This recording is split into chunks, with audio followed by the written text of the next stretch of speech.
paz e paz família, começa mais um Primeira Cast, podcast da Primeira Igreja Evangélica e Congregação do Caruaru. Depois de um longo hiato, depois de um longo período afastado, estamos de volta. É muito complicado gravar com pastor, gente, é muito complexo. Quando eu gravava com seminarista era mais fácil, porque seminarista, eu não vou dizer que é vagabundo, que é um termo muito forte, mas ele tem mais tempo livre. O pastor Thomas ele é um cara extremamente ocupado, CEO CEO de um seminário, pastor de igreja, pai de família, então é um pouco complexo. Mas estamos de volta, pela graça de Deus, e com novidades. Antes de começar, pastor, já vou logo falando. Pastor, são vários, né? Esse é o mais recente que está físico nas nossas mãos. Já não é o mais novo, já né? não é o mais novo, já saiu outro. Mas esse aqui é o novo livro do homem, vou colocar aí mais na frente. Evangelização Reformada, do pastor Thomas Magno. É um livro muito bom, fruto de doutrinas da nossa igreja. Quem tiver interesse em saber do que ele está falando aqui no livro, busca no nosso canal, nas playlists. Tem a playlist de Evangelização Reformada, que foram nas doutrinas que ele iniciou. Lá tá só pincelado, obviamente. Aqui tá bem mais detalhado. Então, adquira esse livro, eu vou deixar aqui em algum lugar. Já tá na Amazon, né, pastor? Já tá na Amazon. Tá na Amazon.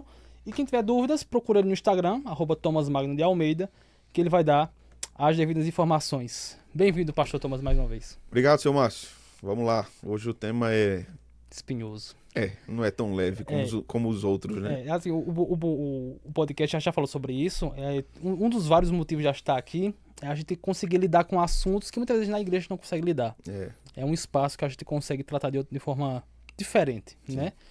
Eu comecei mais animado justamente por isso, porque o tema é pesado, né? O tema que a gente vai falar hoje é um tema que eu particularmente, se tem igrejas que falam, eu acho que são muito poucas, que lidam sobre o assunto, que é um assunto real, que é um assunto que ele é mais atual do que parece, infelizmente, né? Mas é necessário ser conversado sobre isso, que é sobre abuso infantil, né? Tem sido algo muito recorrente na sociedade como um todo, na igreja também não seria diferente. E pastor, já começo falando ao senhor, o que a Bíblia fala? Como é que a Bíblia lida sobre o cuidado com crianças menores? Porque a gente vê muitas vezes esse abuso acontece pela falta de trato, falta de cuidado. Sim. Como é que a Bíblia lida acerca disso? Sim, quando a gente fala desse cuidado, né, a gente está falando da mordomia cristã. E o cuidado e a proteção das crianças está intimamente ligado à sua família, né, em primeiro lugar, aos seus pais, né? O pai, por exemplo, a figura do pai é a figura de um protetor mesmo, né? Embora a mãe também proteja, mas o pai tem uma competência especial sobre a proteção dos filhos. E a Bíblia vai nos orientar várias vezes a respeito da responsabilidade dos pais, né? Acerca do cuidado, seja na alimentação da criança, seja na orientação espiritual da criança, seja no afeto, né? Nós vamos ter Marcos 10, por exemplo, Jesus trazendo as crianças para perto dele e abençoando as crianças, né? Então aquilo é um símbolo de que as crianças precisam ser acolhidas, né? Precisam ser alvo da alegria do Senhor, do recebimento do Senhor.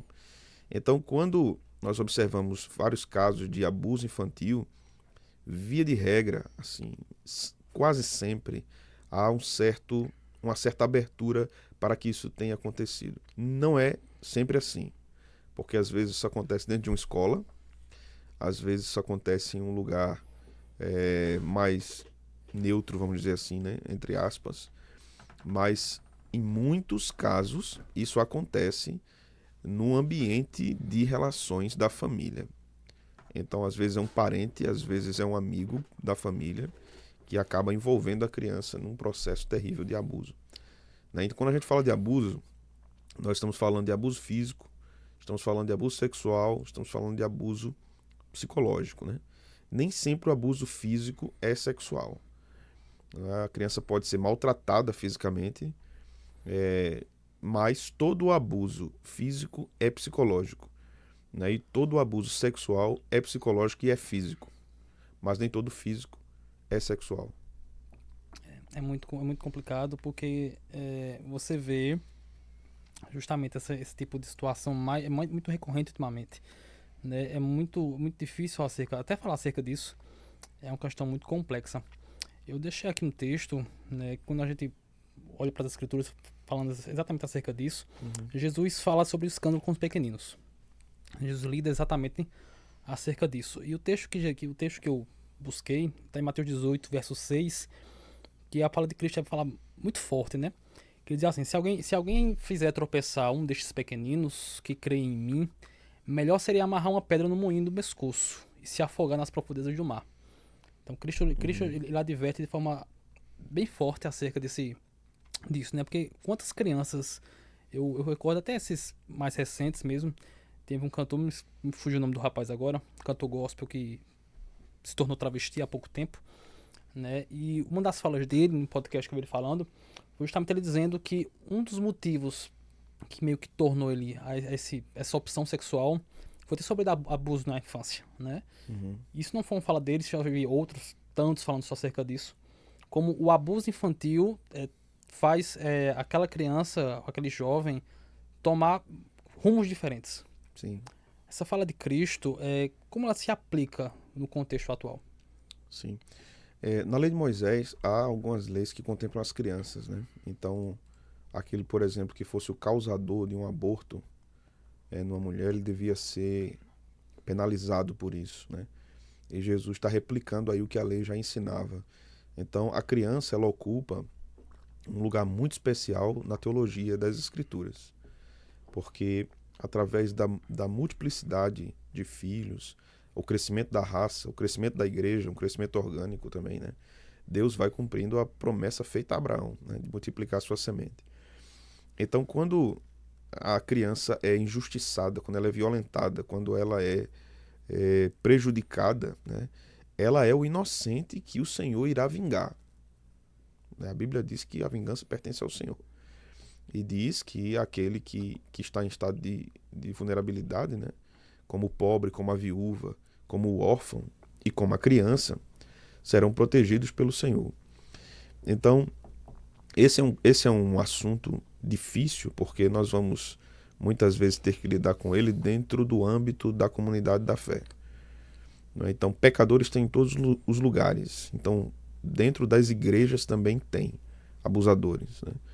Por isso que as igrejas devem ter certos cuidados, né? Então, por exemplo, quando as crianças forem ao banheiro, então é necessário muita atenção quanto a isso, porque há igrejas que têm um grande fluxo de pessoas na sua parte externa, vamos dizer assim, né? Sim, sim. Então, você deixa a criança ir sozinha ao banheiro e você não sabe quem pode estar lá. A igreja é um lugar público. A igreja é um lugar público, né? Então, homens precisam estar atentos a isso, para protegerem as crianças, né? Diáconos da igreja precisam estar atentos a isso, né? Os próprios pais precisam estar atentos a isso. Então, quanto mais cuidado nesse sentido, melhor. Então, é melhor aí errar pelo excesso do que pela ausência, que pela ausência. Então, alguns conselhos aqui, mas que eu vou dar inicialmente, né? Que vai para adultos também.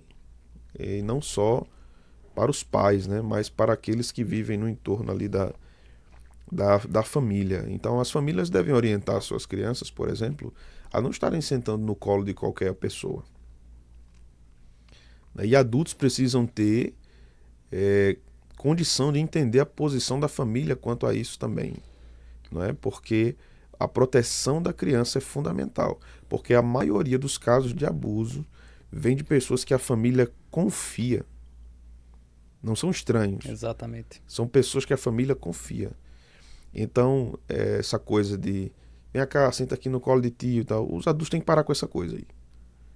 Tem que parar com isso. Esse costume não tem que parar com isso. De selinho em criança. Também não. Nada de selinho em criança. Entendeu? E assim, as crianças precisam ser orientadas a não permitirem que nenhum adulto toque em suas partes genitais, suas partes íntimas, né? Não peçam beijo, nada disso. Elas devem ser orientadas pelos pais a não permitirem que isso aconteça.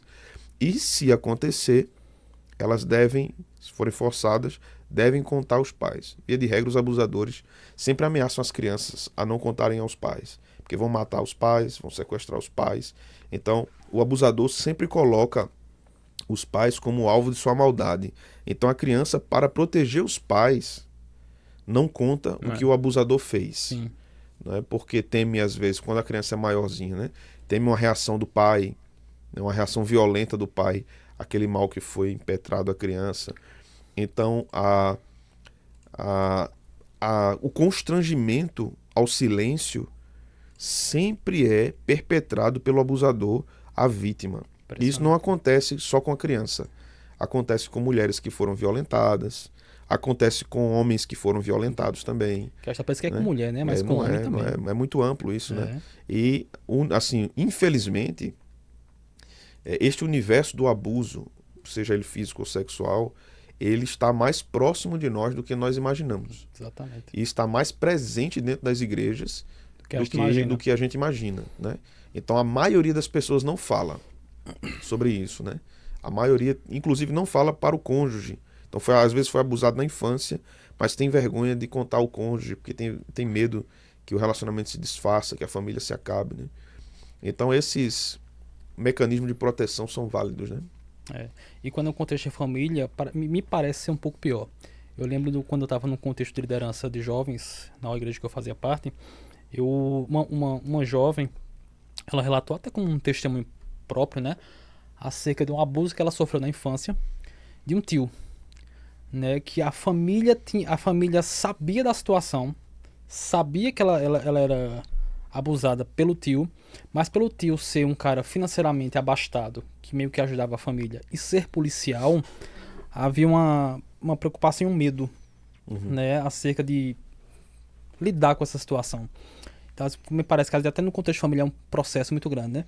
Quando o senhor falou acerca de igrejas, eu lembro de uma direção do senhor, de um aconselhamento do senhor, acerca dos cursos lá da igreja, de quando, que quem nunca foi na nossa igreja, para sair para os banheiros ou tomar água, você pega o corredor lateral da nossa igreja, né? Eu lembro que o senhor falou certa vez que acho que fica sempre ficasse de olho. Não muita gente que é os homens da igreja mais velhos. Acho que ficasse de olho que se chegasse algum estranho que fosse lá para trás e fosse sozinho, que acho que acompanhasse. Né? Justamente por esse cuidado com as crianças que já estavam ali atrás, acho que tem que ter esse cuidado, porque a gente nunca sabe o que pode acontecer. Mas, dando continuidade ao assunto, pastor, a gente falando sobre a questão de que o pecado que há no homem que torna isso acontecer, a gente sempre fala que a escola do Senhor é o deserto. Então, o sofrimento faz parte da nossa escola. Nós aprendemos no sofrimento. Né? Isso seja, independentemente da circunstância que a gente esteja, o sofrimento faz parte da vida humana. Né? Normalmente a gente sofre questões financeiras, questões familiares, das mais diversos sofrimentos. Mas quando o sofrimento é um abuso sexual, muitas vezes lidar com esse sofrimento é mais difícil. Né? Como é que a gente molda esse... Porque a gente sabe que todo sofrimento que a gente passa é muito por causa do pecado, né? que está entre nós, né? Como é que a gente lida com o conceito de pecado e sofrimento? Como é que a gente deve moldar em casos assim? A situação do pecado especificamente acerca das pessoas. É uma excelente pergunta, Márcio. Primeiro eu vou examinar aqui sobre essa questão da presença do pecado nesses contextos de abuso, né? Primeiro, de modo geral, nós somos pecadores e a natureza do pecado está em nós, né? E essa é uma questão pétrea nas Escrituras. Mas muitas vezes, ou na maioria delas, a pessoa abusada, ela acaba sentindo uma culpa pelo que aconteceu, mesmo que ela tenha sido vítima. Na maioria das vezes é vítima, né? E isso leva essa pessoa a muitos problemas emocionais, problemas espirituais, problemas físicos. Muitas vezes afeta a própria vida sexual do adulto que sofreu o abuso na infância, no seu casamento, né? E isso acaba, às vezes, desfazendo relacionamentos. O outro cônjuge nem sabe o que foi que aconteceu, mas houve ali muitos problemas de ordem sexual no casamento por conta desse abuso. E quem passa por isso, via de regra, tem uma vergonha extrema de falar sobre isso, né? E muitas vezes tem muita dificuldade, inclusive, de procurar ajuda porque não consegue falar sobre isso. Expressar mesmo, contar o que aconteceu, né? Então, essa é uma realidade. Então, essa pessoa que sofreu o abuso, ela não é culpada. Esse é um auto-engano do coração. Exatamente.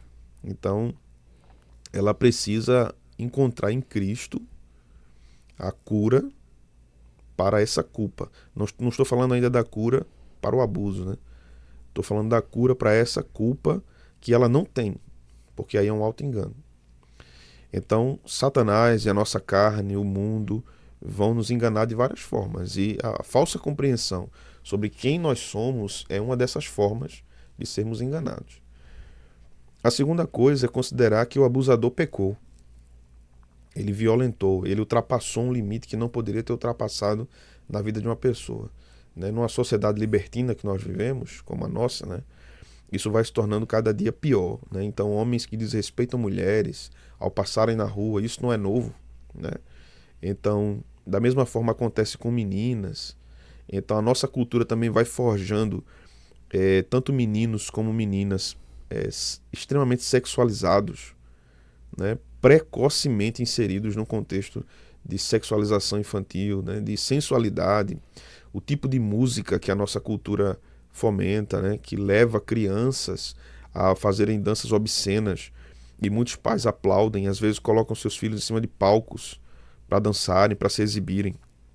Roupas que são também parte de uma cultura indecente, então pais que vestem filhas de modo profano mesmo, né? E meninos também, não só meninas. Né? Verdade. Então tudo isso vai contribuindo para o fortalecimento de uma cultura do abuso. Então, quando se olha para esse contexto agora do abuso, no sentido do abusador, se deve encarar que aquilo foi um pecado terrível e que Deus condena aquele pecado e que a lei dos homens também condena aquele pecado, e deve-se haver uma resposta para aquilo, em termos judiciais mesmo. Sim, né? sim. Mas quando a gente fala no contexto do aconselhamento bíblico, né, nós vamos ter que lidar com algumas coisas. Vamos ter que lidar, por exemplo, com o perdão.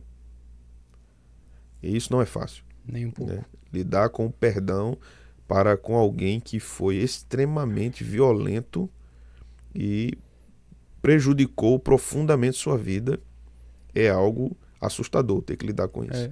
Para onde nós olhamos para lidar com esse assunto? Nós devemos olhar para o nosso Senhor. Em termos de abuso, podemos dizer que Jesus foi abusado fisicamente. Sim. Ele foi exposto nu numa cruz. Ele foi esbofeteado, ele foi açoitado, ele teve uma coroa de espinhos na sua cabeça, pregos ultrapassaram seus punhos e seus pés. Toda a forma de humilhação possível. Ele passou por isso. Né? Por isso que o autor aos Hebreus vai dizer que ele sabe socorrer os que são tentados. Né? Então, olhar para Cristo, seu sofrimento, é um exercício fundamental para aqueles que foram abusados. Né? E olhar também para o perdão de Cristo sobre seus abusadores, né? Seus algozes. Pai, perdoa-lhes porque não sabem o que fazem.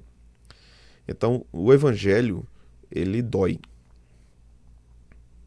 mas ele cura. Não é? O pecado também promove dor, mas ele não cura, ele destrói. Então, o caminho para lidarmos com isso, em termos de alma, em termos de mente, em termos de espírito, que é a mesma coisa de alma, né? É o Evangelho da graça de Deus. Né? O perdão é um caminho viável e libertador. Mais à frente a gente vai falar sobre perdão, né? Algumas coisas sobre perdão, que a gente vai aprofundar isso. Né? Não, mas já vou conectando a pergunta já, porque a próxima pergunta seria exatamente acerca disso, sobre o perdão e sobre reconciliação. Porque quando a gente fala, hoje em dia, né, hoje, no mundo atual, acho que até se fala em perdão, mas se fala assim, eu perdoo, mas tu lá e eu cá. Sim. Né? Essa questão da reconciliação às vezes é uma coisa muito complexa. Em casos menores, vamos por assim dizer, já é algo difícil. Uma situação como abuso, então, nem se fala. Numa situação dessa que você, de fato, a Bíblia nos instrui a perdoar. Acho que perdoa, sim, tem que perdoar, mas a reconciliação com essa pessoa que lhe vitimou.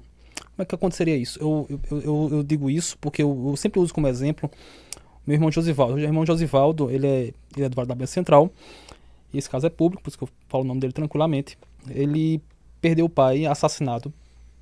O pai dele era taxista, o rapaz roubou o carro dele e assassinou o pai dele. E ele teve um momento de frente a frente com o assassino do próprio pai. E ele perdoou o pai, ele perdoou o rapaz que matou o pai.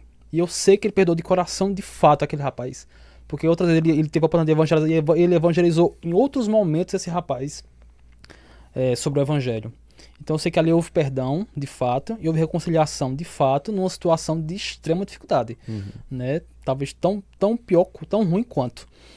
Mas como é que a gente instrui, principalmente o senhor que é pastor, como é que se pastoreia alguém que passa por uma situação como essa, a gente aconselha o perdão e também a reconciliação numa situação como essa? Sim.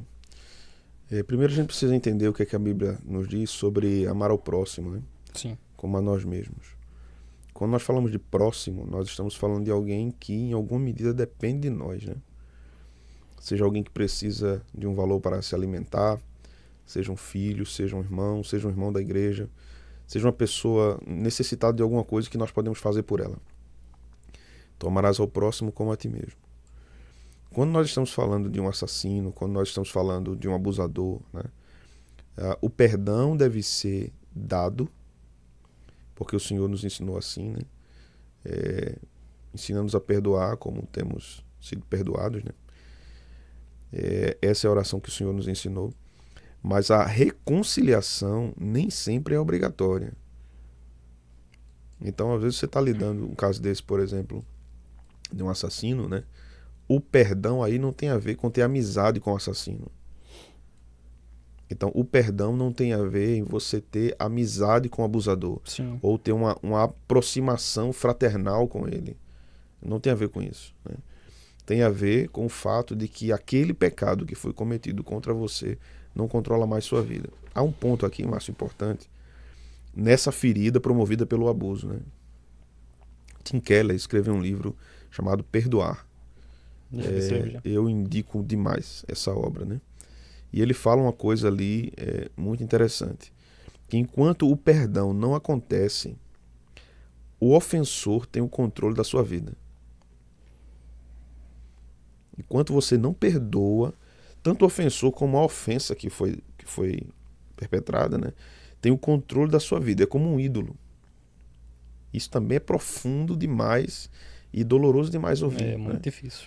Mas aquilo que nós passamos pode se tornar, mesmo com sofrimento muito profundo, um ídolo. Porque um ídolo nos controla, ele nos conduz, ele tem soberania sobre nós. Então, quando eu não perdoo, eu estou me submetendo a esse controle mental, emocional, físico, né? Por exemplo, você faz parte de uma igreja em que ali houve abuso espiritual, né? Aí já é outra classe de abuso, né? Sim. Houve abuso espiritual, então está acontecendo esse abuso espiritual, abuso de autoridade, coisas dessa natureza. Então, quando você chega naquele lugar, você sente que o seu corpo se comporta diferente, que a sua mente se comporta diferente. Você é preenchido por tristeza, por ansiedade, por angústia. Você quer sair daquele lugar. Então vamos dizer que você não consiga, você precisa ficar ainda um tempo. Então todas as vezes que você pensa que de 18h30 daquele dia você precisa voltar àquele lugar, você se angustia. Mesmo quando você sai, quando você se lembra daquele dia que você foi, de tudo que aconteceu, você revive aquilo. É como se fosse um remake, você está visitando de novo aquele lugar mentalmente e sentindo tudo o que você sentiu. Então isso quer dizer que aquilo está lhe controlando. Então enquanto o perdão não acontecer, aquilo vai dominar a sua vida totalmente. É claro que isso não tem um poder de interferir na sua salvação, né? Mas tem o poder de interferir também na sua comunhão com Deus. Sim. Porque o Senhor sabe porque nos orienta a perdoarmos. O Senhor sabe, Ele conhece nossa estrutura, né? A forma que Ele nos criou. Então, esse fator do perdão no contexto de abuso é fundamental porque ele é libertador para o abusado. E ele é libertador também para o abusador, caso o abusador se arrependa. Eu lembro quando o senhor, numa pregação, não lembro exatamente qual foi o texto que o senhor pregou, mas o senhor falou sobre perdão e na sua fala o senhor falou sobre como quando você perdoa o peso que você tira das costas. Você, ao mesmo tempo, tira um peso tão grande das costas que você consegue viver. Né? Então, o perdão tem isso, né? Daquele peso terrível que você tira das costas e consegue caminhar. Sim. Né? É muito sobre isso. E conectando, não está aqui na minha listinha de perguntas, mas o senhor falando sobre isso me veio à mente, sobre esse aconselhamento pastoral que o senhor, né, veio falando. Eu já vi casos, e mais de um, na verdade, de pessoas que foram abusadas na infância, que aquele sofrimento de ter passado por um abuso sexual, aquilo se reverberou para a vida adulta. Eu já vi moças, mais de uma, mas na verdade, que por ter sofrido abuso sexual na infância, ao casar-se ou querer casar-se, ela sentia uma extrema dificuldade na relação marido e mulher no futuro. Porque na cabeça dela, tudo que envolvia sexualidade é pecado. Por ela ter sofrido aquele abuso, né, esse sofrimento mais forte. Como aconselhar jovens dessa forma, que tenham passado por isso e que não consigam enxergar, não sei a palavra prazer nisso, mas prazer em entender que isso deve passar e quando você de fato se relacionar com alguém no futuro? Esse é um conflito mental grande, porque quando a pessoa casa, ela sabe que haverá uma vida íntima, né? Sim. Então ela, por um lado, ela está disposta a isso, né? Então, se ela não estiver e quiser entrar no casamento, ela entrou de má fé, assim, para colocar o outro cônjuge numa situação extremamente complicada, né? É. Mas via de regra não é isso. Então a pessoa quer superar aquilo, ela Sim. quer passar daquela fase. Mas o que acontece? Tomando aqui no caso de uma mulher, né, que geralmente os casos de abuso são mais voltados para mulheres. Também para meninos, né? Quando nós falamos de pedófilos também, Sim, né? Meninos também são alvo disso. Mas vamos falar aqui no caso de mulheres. Esse é um ponto que a gente precisa trabalhar da seguinte forma. Deus estabeleceu o amor entre homem e mulher. Deus estabeleceu, por exemplo, o sexo entre homem e mulher, casados, como uma expressão desse amor, não apenas como uma ferramenta reprodutiva. Certo. É também para a reprodução, mas também é uma manifestação de afeto, de amor.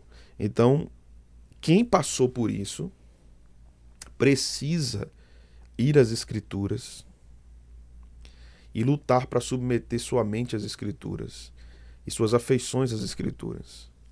A mente é mais fácil de ser submetida. Você olha, aprende e assimila. O problema são as afeições, Sim. se dobrarem ao ensino, né? Então aí tem que entrar a oração, a busca ao Senhor para que Deus ajude, para que as afeições sejam inclinadas ao que a Escritura diz, né? Eu acho que a próxima coisa aqui é ser aberto e sincero com o cônjuge. O cônjuge precisa saber qual é a espécie de bloqueio que está acontecendo ali. Precisa estar consciente, porque ele vai achar que está sendo traído, vai achar que está sendo que a mulher não ama mais, né? Vai achar que Uma falta de comunicação, né? Ele vai possivelmente também ser entregue ao adultério, porque está sendo privado de uma vida que a Bíblia orienta que ele tenha como Sim. casado, né? Então, quando se suprime essas informações do cônjuge, há uma quantidade de problemas que acarretam para a vida conjugal, que aí você tem mais problema do que solução. A via de regra também, essas pessoas sofrem esse abuso quando estão na vida íntima com o cônjuge, elas veem o abusador no cônjuge. Elas espelham aquilo no cônjuge. Esse é um engano mental. Esse é um engano das afeições. Porque aquela pessoa que está com você, que é seu cônjuge, lhe ama. O abusador não lhe amava. Ele apenas queria usar o corpo, né? De modo mal, de modo perverso. Então, é como se eu confundisse você com um inimigo. Eu tenho alguém que quer me destruir, mas você quer o meu bem. Então eu olho para você e eu quero destruir você, porque eu acho que você vai me destruir, mas você está me fazendo bem. Então você percebe que é um processo de confusão mental gigantesco para a vida daquela pessoa, né? Então essa pessoa precisa ser chamada à realidade, à luz da palavra de Deus, de que esse é um engano mental. Não é apenas essa questão não é solucionada meramente com um auxílio terapêutico. Há uma questão aí espiritual muito profunda. Muito forte. Quando nós falamos, por exemplo, a nível de terapia, de acompanhamento psicológico, você está repartindo o homem, dizendo que o homem é um ser psicológico, ele é outro ser espiritual. Para a Escritura isso não existe. Essa é a dificuldade, por exemplo, que muitos psicólogos cristãos têm de entender. De que o homem é soma pneumáticos, ele é corpo e espírito. Ele é um ser integral. Então, quando você cuida de uma coisa no homem, você está cuidando de tudo. Quando você cuida do coração, você está cuidando de tudo, né? Recentemente a gente estudou sobre o coração na nossa conferência. Mas veja, voltando um pouco nesse conceito de coração. Quando você diz assim, o coração do problema, o coração da cidade, você está falando no centro da coisa. Qual é o centro da coisa? Então, quando você está falando do centro, você está falando de questões espirituais, questões relacionais, questões culturais, questões sociais, questões teológicas. Tudo isso está no coração. Você está falando de intelecto, você está falando de emoções, tudo isso está no coração. Então é a Escritura que vai conseguir libertar o crente, aqui no nosso contexto, tratarmos também, né, sobre o contexto de abuso que aconteceu com alguns crentes que estão lutando com isso, mostrar ao crente que existe redenção para as suas afeições. Se o caso de acompanhamento de abuso for para uma pessoa que não é crente, não é cristã, não é regenerada, o evangelho precisa ser apresentado a ela.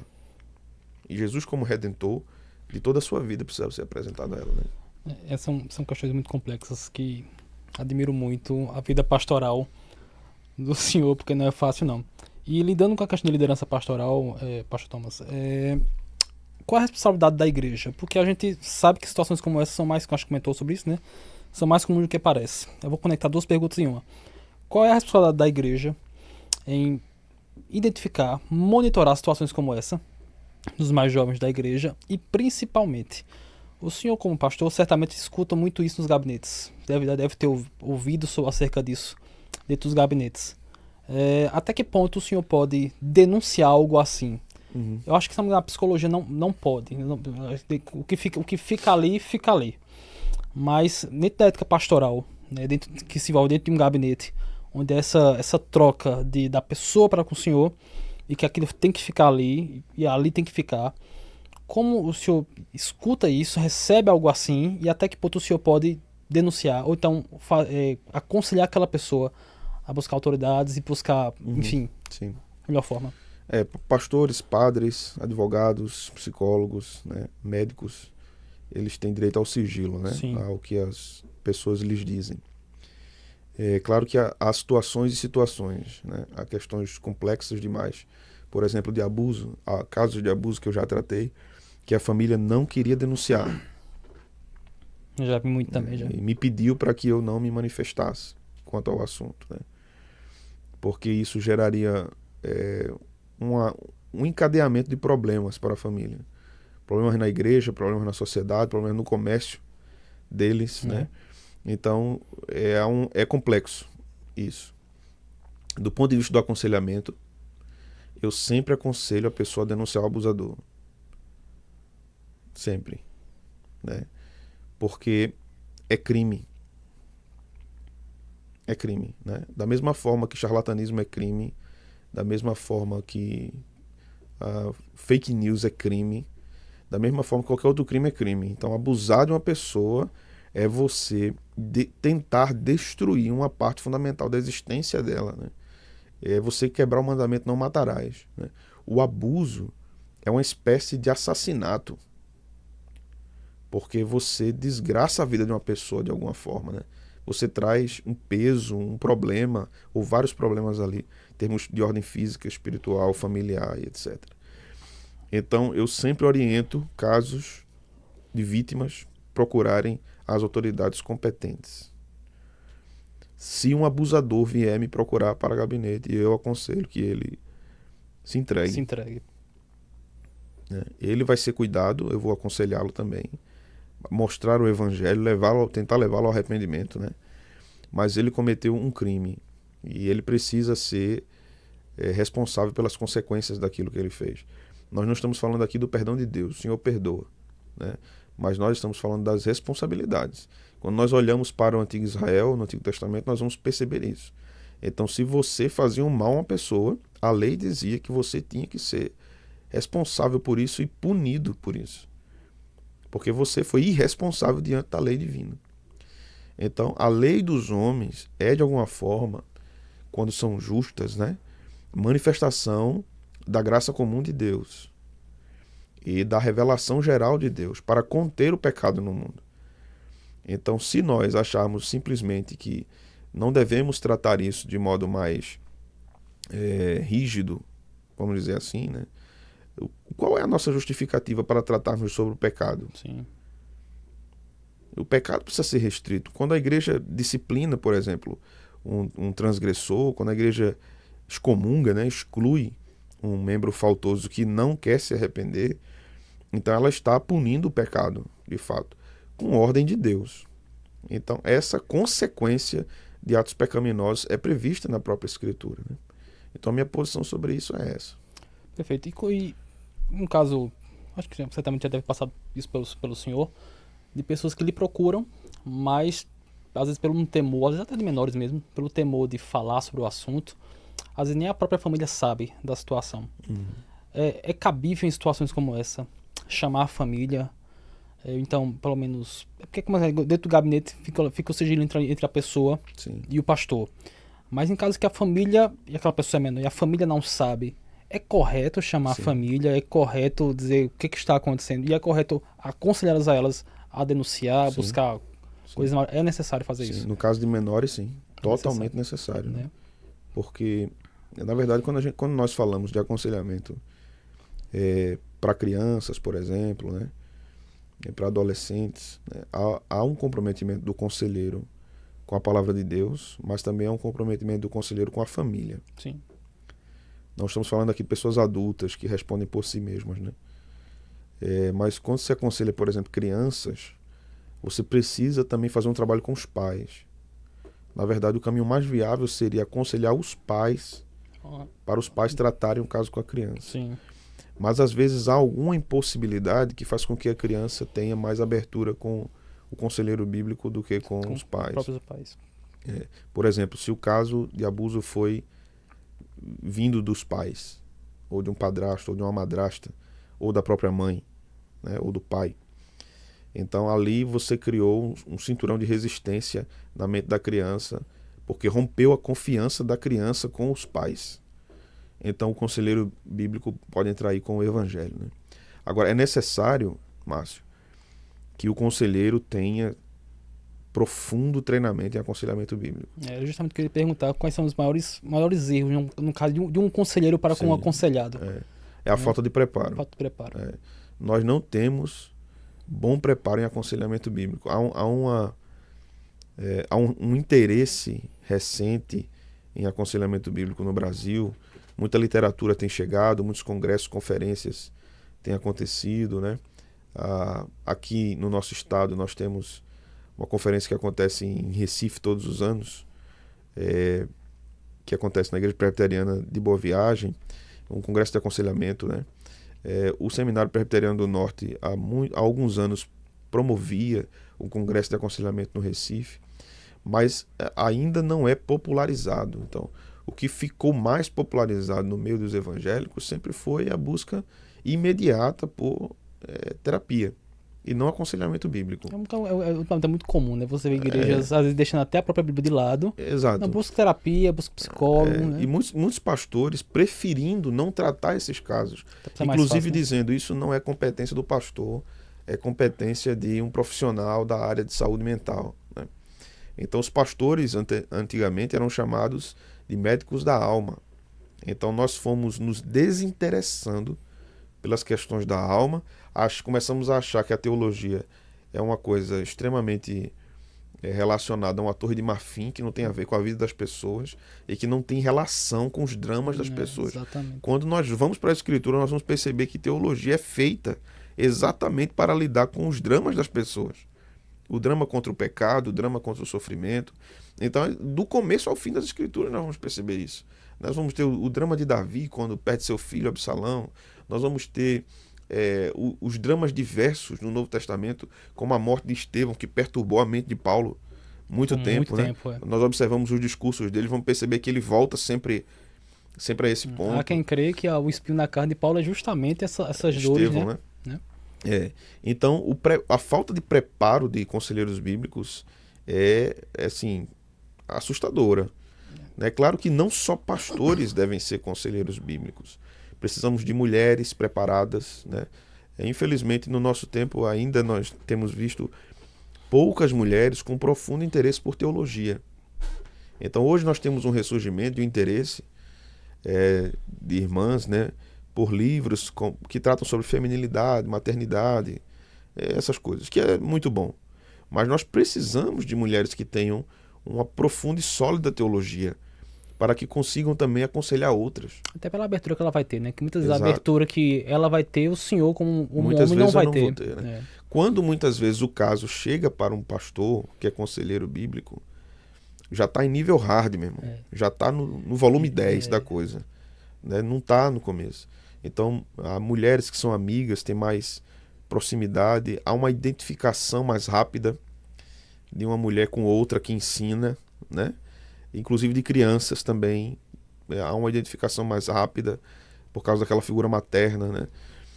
E por causa da presença das mulheres de modo massivo na educação de crianças na igreja.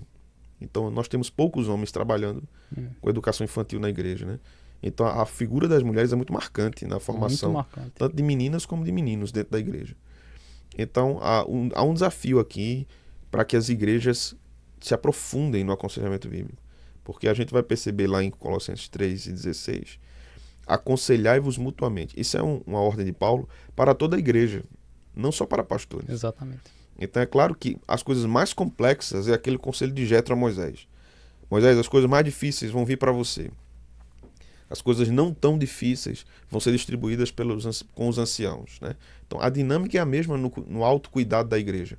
A igreja deve ser treinada para cuidar-se, né? Homens, mulheres, jovens, a gente vai se cuidando, por isso o ensino sobre a comunhão, o treinamento sobre como aconselhar pessoas, entender a natureza humana, entender quem é Deus, o que é o Evangelho, como o Evangelho lida com a natureza humana. Isso vai nos ensinar a termos um papel fundamental na vida dos que sofrem. Perfeito. E assim, ó, jogando para outro lado, já partindo para o final, também temos casos de abusadores que se arrependem, mas muitas vezes ainda não conseguem suportar daquilo que fez. Né? Que como aquilo que a gente fala, né? Não existe pecadinho, pecadão, é tudo pecado. Mas há aqueles pecados que são mais marcantes, são mais difíceis de lidar. Eu já conheci pessoas, principalmente homens mais velhos, que quando eram mais jovens abusaram de menores. O tempo passou, a vida correu, esse homem casou, teve filhos, e depois de adulto, aquele pecado o atormenta, começou a atormentar. Como lidar com pessoas que cometeram esse pecado, cometeram esse crime, e que se arrependem e muitas vezes não conseguem lidar com esse arrependimento, não conseguem lidar com seguir em frente? Como lidar com os abusadores de fato? Em primeiro lugar, eles devem ter consciência do Evangelho, né? Exato. É o Evangelho da graça de Deus que perdoa. Se houve verdadeiro arrependimento, haverá verdadeira tristeza, né? Há uma diferença muito grande de tristeza para o arrependimento e remorso, né? Você pode ter uma tristeza que é um remorso, tipo assim, eu não devia ter feito aquilo, aquilo prejudicou muito minha vida. Isso não ser arrependimento. O arrependimento o verdadeiro arrependimento conduz o crente à santidade de vida, à busca da vontade de Deus, em agradar a Deus. Então, muitos indícios de falso arrependimento podem estar presentes num remorso. Então, o camarada está triste porque abusou, porque ele tem um remorso que não devia ter feito aquilo, porque agora ele pode ser preso. Então não tem arrependimento, tem medo de ser preso. Tem medo de ser preso, né? Medo de ser punido, medo de ser morto, alguma coisa assim, né? O verdadeiro arrependimento, ele tem Deus como foco. Eu ofendi muito a Deus. Além da vítima, eu ofendi muito a Deus. Então essa tristeza, se for isso, ela é positiva, né? A segunda coisa é que esse ofensor agora arrependido, ele deve entender o que a Bíblia diz. Se confessarmos os nossos pecados, ele é fiel e justo para perdoar os nossos pecados e nos purificar de toda injustiça. O Senhor realmente perdoa o homem mau. Ele perdoa, como perdoou Paulo, que era um perseguidor e consentia com o assassinato de crentes. E Paulo se tornou um grande apóstolo, né? Embora eu acho que sempre carregou no seu coração o lamento e a tristeza do mal que fez aos crentes no passado. Então a nossa memória, ela não é robótica, né? Ela está lá e ela é muito emocional, a nossa memória. Então nós vamos nos lembrar de coisas ruins que fizemos no passado e vamos nos entristecer. E é bom que nos entristeçamos. Esquisito seria se a gente olhasse para o passado e normalizasse. Não, tudo bem, agora daqui para frente não sinto mais nada quanto aquilo. Aí é estranho. Aí é muito estranho, né? Mas aquela tristeza por conta de algo grave, estamos falando de algo grave aqui, né? Ela é de alguma forma salutar. Agora, ela não pode, se aquela pessoa é crente agora, cristã, essa tristeza ela não pode dominar a vida do crente agora a ponto de tirar sua alegria em Cristo. Sim. E fazê-lo duvidar do perdão de Cristo que foi dado a ele por meio do sacrifício da cruz. Aí é pisar no sacrifício do Filho de Deus, né?